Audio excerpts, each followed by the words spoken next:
A pilot with Arizona's Department of Public Safety has been killed in a horrible car crash. Matt Ewell was on his way to Kingman from Phoenix last night when his car collided with an SUV. CBS 5's Jason Berry is at DPS headquarters with reaction. And Jason, Ewell was also a former member of our CBS 5 News family.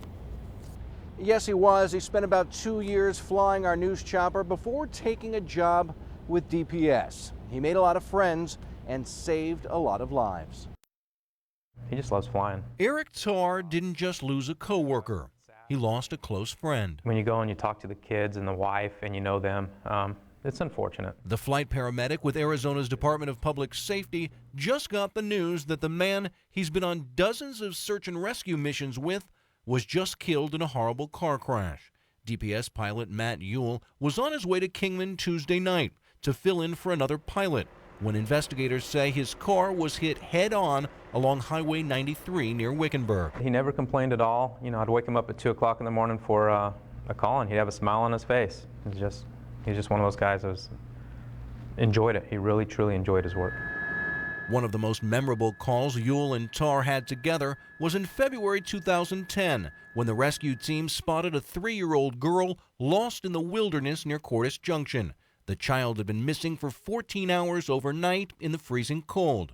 But there she was, with her dog Blue by her side. And she wasn't moving when we first came up on her. She was kind of just looking face down on the ground, and about the time we came up over her head, we were pretty low level, we saw her look up at us, so that was a good sign right there. Ewell was also part of the CBS 5 News family, reporting high above the scene from an assortment of news stories. One of the better pilots I think I've ever met. Pilot Scott Clifton worked with Ewell during his CBS 5 News days. Clifton says Ewell was an extremely likable, stand-up guy dedicated to helping others. But when it came to being on television, that took some extra practice, especially early on. The anchors were like, "Hey, good morning, Matt. What's going on out there? How's traffic look?" And Matt looked right at the camera and goes, honestly, guys, I got nothing." And the anchors were kind of startled, and they're like, "What do you mean?" He's like, "Oh, everything looks good to me. Back to you." So everybody who met Matt walked away smiling and just saying, "Wow, what a great guy." You can imagine it's been a pretty tough day here at DPS headquarters. Matt Ewell leaves behind a wife and 4 children. All right, Jason, let's go back to that crash. Do we know anything more about what actually happened out there on that dark highway?